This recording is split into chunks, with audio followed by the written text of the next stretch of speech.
Welcome to True Crime Vault. I am Ben, and tonight, we are not looking at just one case, but at 10 men who believed they were clever enough, careful enough, and invisible enough to escape the law forever.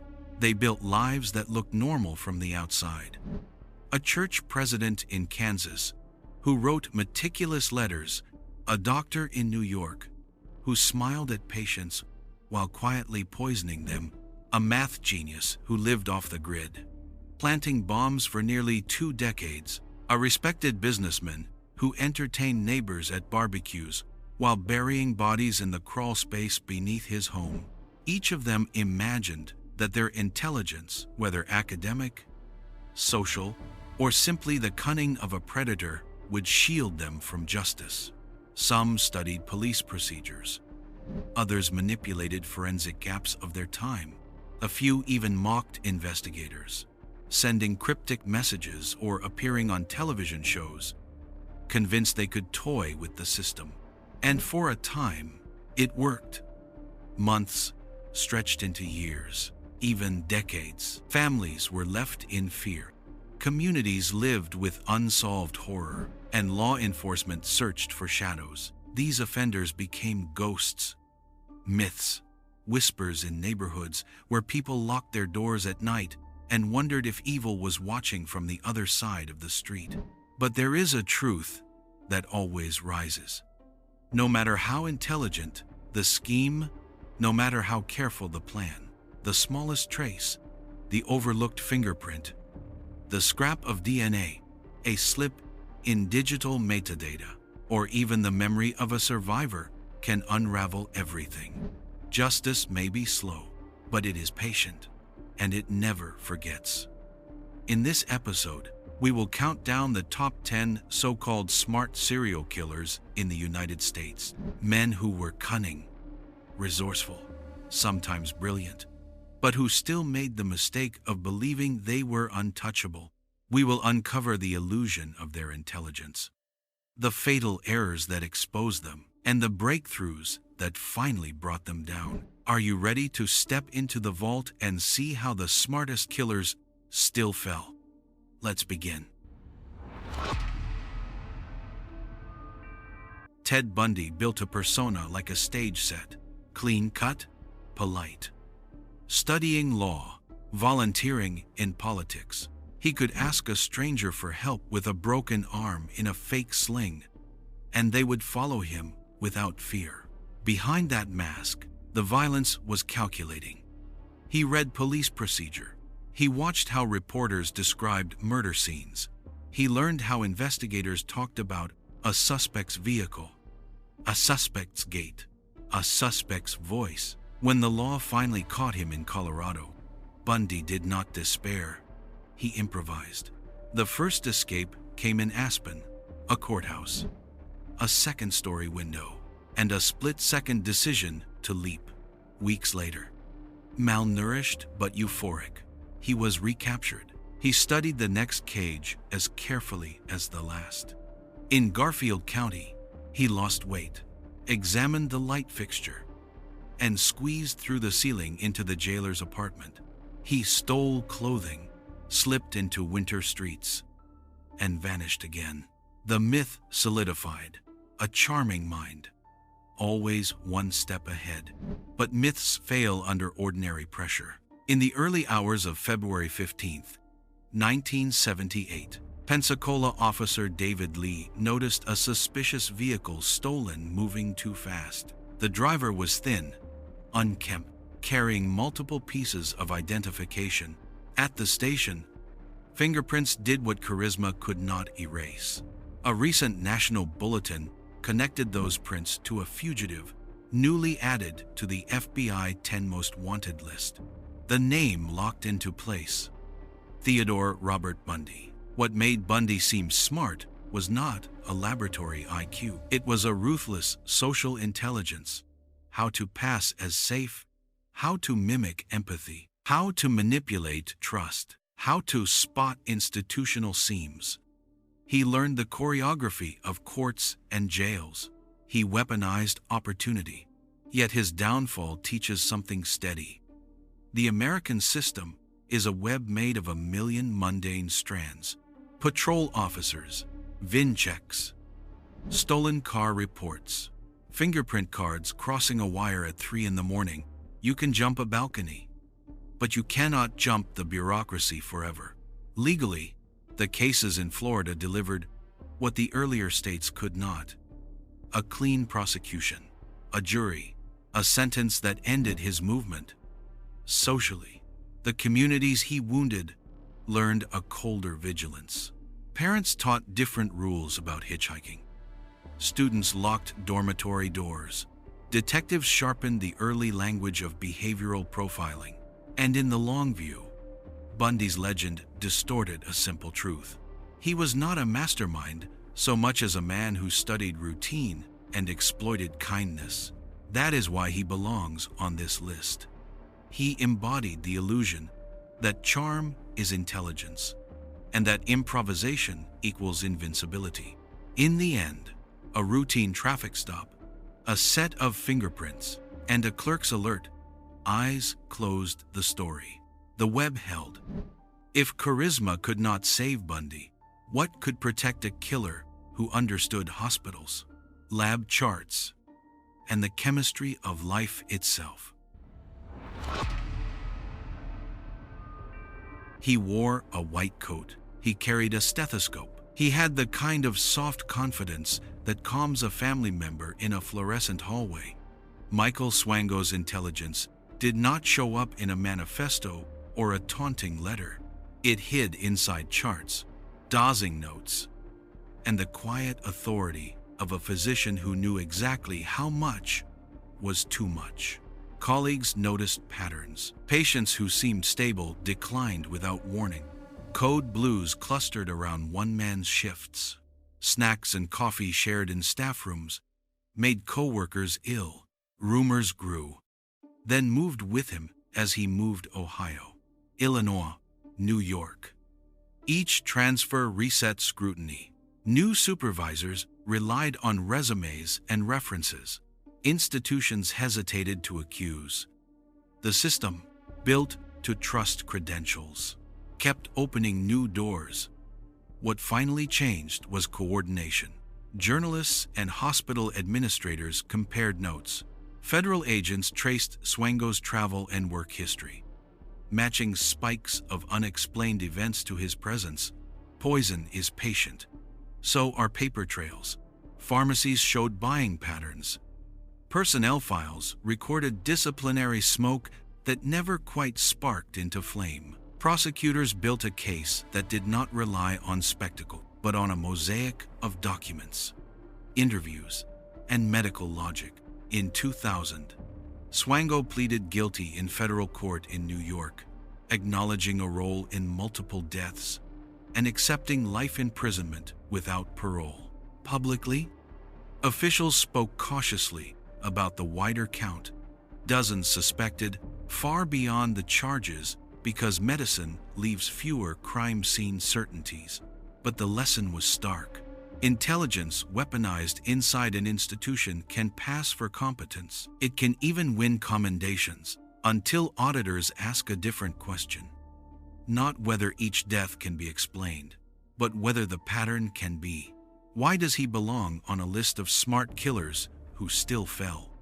Because Swango understood systems designed to save life and used their blind spots, rotating residencies, siloed HR, deference to authority. He was meticulous, mobile, and superficially helpful. He wrote notes that sounded reasonable. He offered to stay late. He carried the right pen. Yet, in the end, documentation endless. Boring. Relentless documentation closed the circle. Hospital logs, procurement receipts, travel records, interviews with exhausted nurses who remembered a smell, a cup, a timing. In medicine, as in policing, the record is a kind of memory. It does not forget. The social impact landed hard. Hospitals strengthened credential checks. States aligned reporting rules. background verifications widened across borders. The message to the public was uncomfortable but honest. Vigilance is not paranoia. When patterns whisper the same story, if paperwork and patterns unmasked a doctor, what happens when the killer controls the sky, the map, and the wilderness itself? Robert Hansen looked like the picture of an ordinary Alaskan, a baker, a churchgoer, a father. He had a stutter he kept to himself, and when he did speak, people described him as shy. But behind the counter of his bakery and the modest suburban life was a different ritual. Hansen owned a small plane, a hunting rifle, and a set of fantasies that fused together into one of the most chilling hunting grounds in American crime. For over a decade, Hansen targeted women who were vulnerable, often sex workers or dancers in Anchorage. He would lure them with promises of money or jobs. Once under his control, he flew them out to the Alaskan wilderness, deep into woods, where the silence itself was a weapon. He released them, armed himself, and began what he called the chase. To Hansen, it was a hunt, prey running through the forest, predators stalking with a rifle. He believed anonymity was guaranteed by geography. Out there, in the vast expanse of Alaska, who would ever connect the missing to him? His downfall came from someone he underestimated. In 1983, a young woman named Cindy Paulson escaped. Shackled, barefoot, terrified, she flagged down help. Investigators suddenly had a living witness who could describe Hansen's house, his weapons, his demeanor. With that testimony, the police obtained a warrant. Inside Hansen's property, they found jewelry belonging to victims, weapons, and most damning, a map. On the map were X marks, each one aligning with shallow graves, later confirmed by excavation. The wilderness had kept secrets, but Hansen had kept souvenirs. In court, the portrait of the quiet baker shattered. He confessed to at least 17 murders and dozens of assaults. He was sentenced to life in prison without the possibility of parole. The Alaskan community, once unaware of the predator in their midst, learned the danger of underestimating the ordinary neighbor. Hansen seemed smart because he used Alaska itself as his camouflage, geography as alibi, silence as shield. But arrogance left marks on maps, in souvenirs, in the testimony of the one who survived. His case reminds us that landscapes can hide crimes, but survivors can unmask killers. If Hansen's wilderness hunt collapsed under a survivor's courage, what happens when the killer turns his own home into the burial ground? John Wayne Gacy was the neighbor who hosted barbecues, ran a small contracting business, and volunteered at local events. On weekends, he even dressed as Pogo the Clown to entertain children at parties. To the community of Des Plaines, Illinois, he seemed like the image of civic responsibility, but beneath the makeup was one of the darkest legacies in American crime. From 1972 to 1978, Gacy lured young men and boys to his home under promises of work or friendship. Once inside, the charm vanished. What followed was violence, coercion, and death. The bodies were not hidden in forests or rivers. They were hidden under his own floorboards. 26 victims were buried in the crawlspace beneath his house. Others were found in a nearby river. For years, no one imagined that the man who waved at parades was living above a graveyard. His undoing began with the disappearance of a teenager named Robert Piest in December 1978. Witnesses last saw Piest leaving work, mentioning a job offer with Gacy. When detectives traced the lead, suspicion fell on the contractor. A search warrant revealed a smell of decay in the crawlspace, personal items from missing youths, and ultimately the excavation of skeletal remains. Each discovery added another name, another family's grief, until the count reached 33. What made Gacy appear intelligent was his ability to compartmentalize.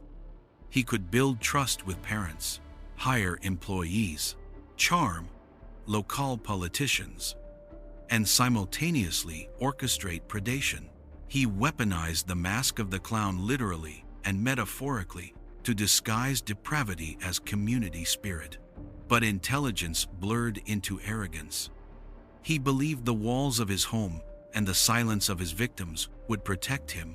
In the end, it was the persistence of parents and the intuition of detectives that pierced the illusion. Legally, Gacy was convicted of 33 murders in 1980. He was executed in 1994. Socially, the case shook suburban America. It reminded communities that predators are not always strangers. In dark alleys, they can be the man next door, in grease-stained overalls. Even the clown making balloon animals. If Gacy's downfall came from the weight of bodies in his own foundation, what happens when a killer flaunts himself on national television, smiling as a contestant on a dating show? In 1978, a tall, charismatic man in a wide-collared shirt walked onto a popular television program, The Dating Game. He smiled, he joked, he flirted with the host. Millions of viewers saw a charming bachelor named Rodney Alcala. Few knew that behind the stage lights, Alcala was a predator with a camera, using photography as his lure. Alcala had studied film at NYU under Roman Polanski, giving him a veneer of sophistication. He carried a camera everywhere, offering free photo sessions to young women and children. His victims ranged across California and New York. He could appear refined and artistic, blending into social scenes. But police later discovered storage lockers filled with hundreds of photographs, unsettling portraits of women and children, many still unidentified to this day. What made Alcala seem smart was his dual life. He could be both predator and performer. He convinced a national television show to cast him while he was already a registered sex offender with prior arrests. He navigated parole boards. He masked his brutality in the language of art and entertainment. For years, cases in different states remained unconnected. The evidence fragmented by jurisdictional lines. The unraveling began with the murder of 12-year-old Robin Samsoe in 1979.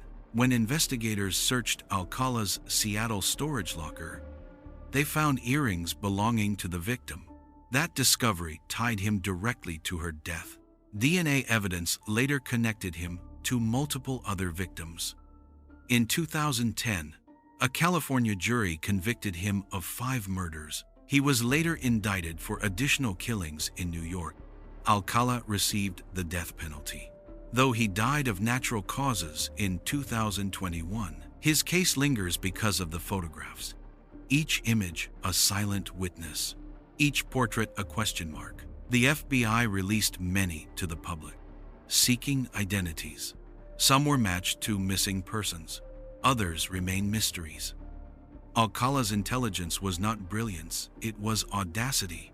The belief that performance and charm could erase suspicion, but evidence does not charm. Objects tell stories. DNA does not laugh at jokes. Socially, the case shook the entertainment industry. It forced questions about background checks, about how someone under active investigation could sit on a primetime stage. It also underscored the role of emerging DNA technology in the 1990s and 2000s, proving that even crimes hidden by charisma and years could resurface. If television lights could not hide Alcala, what chance did a conman doctor from the 19th century have, building an entire house as his trap? Herman Webster Mudgett, better known as H. H. Holmes lived in an era before the word serial killer existed. The late 1800s offered loopholes, minimal identification systems, weak communication between states, and few standardized autopsies. Holmes exploited all of it. A trained doctor and con man, he combined fraud, charm, and architecture into a theater of death that would later be mythologized as the Murder Castle. In Chicago, during the World's Columbian Exposition of 1893, Holmes operated a 3-story building. Outwardly, it was a hotel and pharmacy. Inside, it was a labyrinth. There were soundproof rooms, hidden passages, doors that opened onto brick walls, and a basement outfitted with furnaces and vats. Guests checked in, but sometimes never checked out. Beyond murder, Holmes ran insurance schemes, taking out policies on employees or associates, then killing them and collecting payouts. The combination of medical knowledge and financial scams made him appear both calculating and untouchable. What ended him was not the sensational castle, but greed in paperwork. In 1894, Holmes became entangled in an insurance fraud involving the death of Benjamin Pitezel. Holmes killed Pitezel, but attempted to stage it as an accident to claim insurance money. Investigators grew suspicious. Pinkerton detectives tracked his movements across several states. When authorities examined his fraud more closely, the trail unraveled into murder. In 1895, human remains of Pitezel's children were discovered, linking Holmes to something far darker than swindling. Holmes confessed to multiple murders, though historians debate the exaggerated numbers attributed to him. What is certain is that he was convicted and executed by hanging in 1896. His intelligence lay in exploiting the chaos of the time, weak oversight, slow communication, and the trust placed in educated men. But the flaw was arrogance, believing paperwork would never be checked, that bodies could remain hidden, that the age of innocence would last forever. His legend remains tangled between fact and myth. But the lesson is solid. Intelligence without conscience decays into hubris. Holmes thought his castle and credentials would shield him. In the end, it was paperwork and persistence that brought the walls down. If Holmes turned architecture into a trap, what happens when a modern predator buries his weapons nationwide, waiting for the next chance to strike? Israel Keyes did not want to be caught. Unlike many killers who basked in infamy, he preferred silence. He avoided patterns. He targeted strangers, not acquaintances. He traveled across the United States, planting kill kits, buckets filled with guns, zip ties, and cash buried near future crime scenes. To investigators, he looked like a ghost who crossed state lines, leaving confusion behind. Keyes abducted and murdered people in Washington, Vermont, New York, Texas, and Alaska.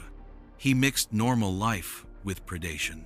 A father, a business owner, a man who could attend community events while plotting his next trip. He prided himself on avoiding detection. He studied news reports to ensure his crimes stayed unlinked. He flew under the radar for years. What undid him was an ATM card. In February 2012, Keyes kidnapped Samantha Koenig, an 18-year-old barista in Anchorage. He demanded ransom, staging a chilling photograph to suggest she was still alive. Using her debit card, he withdrew money in multiple states: Arizona, New Mexico, Texas. Surveillance cameras caught images of him at machines. Investigators tracked the rental car. At a stop in Texas, police arrested him. In custody, Keyes talked. Sometimes he bragged. Sometimes he withheld. He confessed to multiple murders, but left gaps, forcing investigators to piece together a puzzle. What stood out was his meticulous planning, burying weapons years in advance, striking far from home, using cash, and avoiding connections. He thought anonymity equaled invulnerability. But technology, ATM logs, CCTV, rental car records, drew a trail even he could not erase. Keyes died by suicide in jail in December 2012. His death left questions unanswered. How many victims? Where are all the burial sites? The FBI continues to link unsolved cases to his movements. He belongs on this list not only for his cunning, but for the way his arrogance collided with modern surveillance. He believed he was a perfect predator. In truth, no one is invisible in an age of data. If Keyes's careful kits and cache trails betrayed him, what happens when a killer leaves behind digital fingerprints on a floppy disk, daring the police to catch him? Dennis Rader called himself BTK: bind, torture, kill. For decades, he lived a double life. By day, he was the president of a church council, a compliance officer, a husband, and father. By night, he stalked and murdered. He wrote letters to newspapers and police, taunting them with details only the killer could know. He thought of himself as an author scripting fear.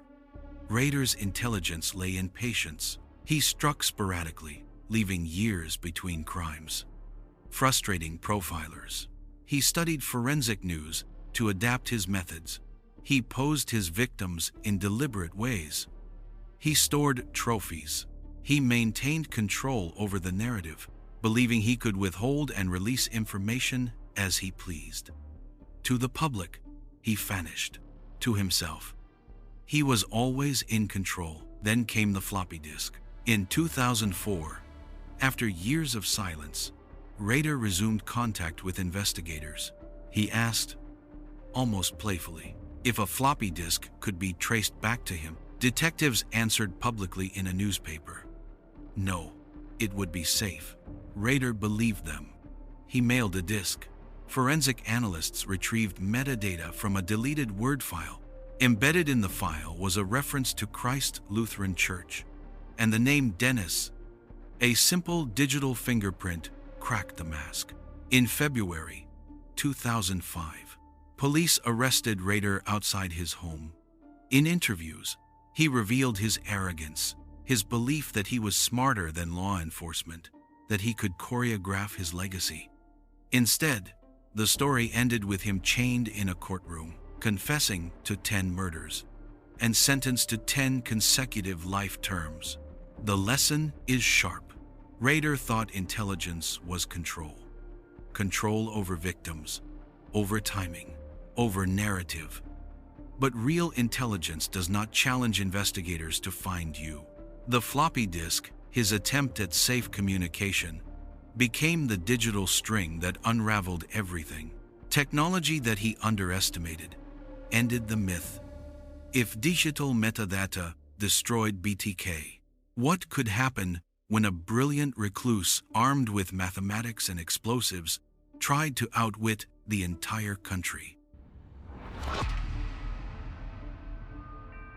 Ted Kaczynski was not a drifter or a blue-collar laborer.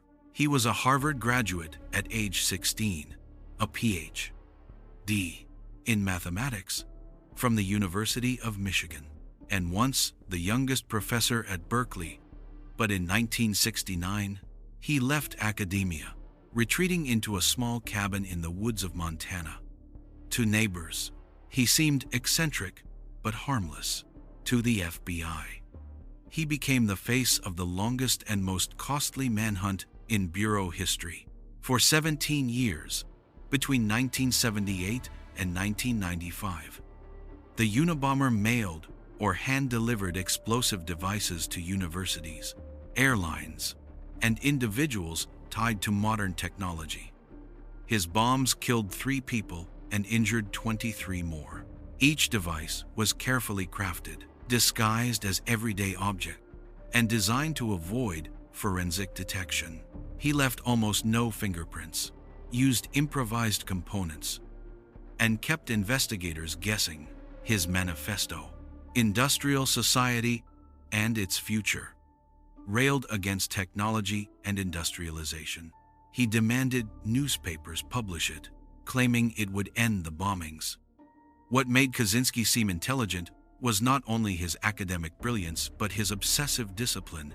He lived without electricity, wrote in journals coded with numbers, and built bombs by hand. He studied metallurgy, electronics, and chemistry through library books. He evaded detection by working in isolation and choosing targets far from his home. Investigators chased thousands of leads across the country, often hitting dead ends. For nearly 2 decades, the Unabomber seemed invincible. His downfall came from language. After the Washington Post and New York Times published his manifesto at the FBI's urging, David Kaczynski, Ted's younger brother, recognized the writing style. The phrasing, rhythm, and themes matched letters Ted had written years before. Troubled, David contacted the FBI. Agents compared samples, and suspicion narrowed to the Montana recluse. On April 3, 1996, armed agents surrounded the cabin. Inside, they found bomb components, journals, and drafts of the manifesto. The myth unraveled in a single day. In court, Kaczynski accepted a plea deal, receiving multiple life sentences without parole in 1998. He spent decades in federal prison, where he remained until his death in 2023. His case highlights the illusion of intellectual superiority. For years, he believed his intellect insulated him from capture. In the end, it was not advanced forensics, but the recognition of a brother that pulled the thread.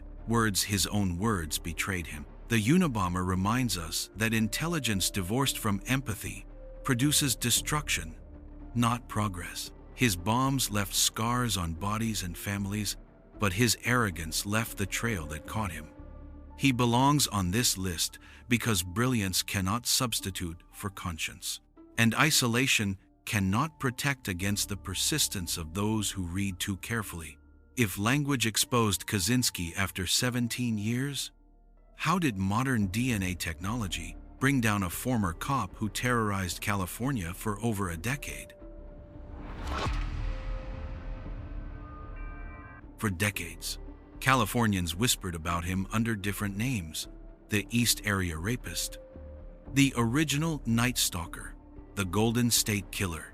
He began with burglaries in the 1970s, escalated to rapes, and finally to murders across multiple counties. Victims ranged from young women to couples, attacked in their own homes. He seemed invisible, vanishing into darkness, leaving families shattered and detectives humiliated. Between 1974 and 1986, he committed at least 50 sexual assaults and 12 murders, and then he disappeared. What made Joseph James DeAngelo appear smart was his background. He was a former police officer, trained in procedure, aware of investigative methods. He wore masks, tied victims, manipulated crime scenes, and slipped through perimeters. He sometimes called victims after attacks, taunting them. For decades, the trail went cold. Cases were scattered across jurisdictions. DNA linked them later, but without a suspect. It was a genetic fingerprint without a face. The breakthrough came in 2018 with a revolutionary tool: genetic genealogy. Investigators uploaded crime scene DNA to an open-source genealogy site, GEDmatch. By comparing markers with distant relatives, genealogists built a family tree that pointed toward the DeAngelo lineage. Surveillance teams collected his discarded DNA from a car door handle, from a tissue in the trash. The results matched. After 40 years, the ghost had a name. On April 24, 2018, police arrested DeAngelo outside his home in Citrus Heights. Neighbors were stunned. He was 72. A quiet man who rode a motorcycle, who lived in suburban normalcy. In court, he pleaded guilty to multiple murders and admitted to numerous assaults. In 2020, he was sentenced to multiple life terms without parole. His case redefined modern investigation. It showed that no matter how long a crime remained unsolved, DNA could endure, waiting for science to catch up. DeAngelo's arrogance lay in believing time would erase his trail. Instead, time became the enemy. Every year brought better technology, more databases, and the persistence of survivors and detectives who never forgot. Socially, the case offered closure to communities haunted for decades. Families finally heard a guilty plea. Survivors saw the man unmasked, and the public saw the power and ethical questions of genetic genealogy. Was it intrusive, or was it justice delayed, but not denied? Either way, the Golden State Killer became proof. Intelligence, training, and patience could not withstand the patience of DNA. From Bundy's stolen car to DeAngelo's discarded tissue, the lesson is clear. Arrogance always leaves a trace. But what do all these cases, taken together, reveal about the illusion of intelligence in the face of justice? When we look back across these 10 names, a pattern emerges. Each man believed his intelligence, whether academic, social, technical, or simply predatory, would place him above suspicion. Ted Bundy relied on charm. Michael Swango wore a white coat. Robert Hansen trusted the wilderness. John Wayne Gacy hid his crimes beneath his own floorboards. Rodney Alcala smiled on national television. Holmes built a castle of deceit. Israel Keyes buried weapons across the country. Dennis Rader believed he could outsmart police with letters and discs. Ted Kaczynski thought his words could change the world without consequence. Joseph James DeAngelo relied on time itself, assuming the decades would bury his trail. But every one of them was wrong. Intelligence without humility collapses. Arrogance always leaves residue, whether it is a fingerprint, a receipt, a photograph, a scrap of DNA, or a survivor's voice. Justice is not always swift, but it is relentless. Technology evolves. Communities remember. Families demand answers. Investigators keep files open long after the criminals believe the world has moved on. These cases remind us of two truths. First, there is no such thing as the perfect crime. No matter how carefully a killer studies procedure, how many disguises he wears, or how many states he crosses, there will be a mistake. Second, real intelligence lies not in evading the law, but in building a life that does not destroy others. The killers on this list wasted their minds, their skills, and their lives in service of cruelty. In the end, they became cautionary tales, not masters of fate. And for us, the living, the lesson is sharper still. Be wary of the myth of brilliance. Evil can look like a professor, a doctor, a clown, a neighbor, or a retired cop. It may seem clever for a season, but time, evidence, and truth have longer memories. Thank you for watching this episode of True Crime Vault. I am Ben, and, as always, I leave you with a question. Which of these cases shocked you the most? And what do you think true intelligence really is? Share your thoughts below. And until next time, stay safe, stay aware, and remember that justice never forgets.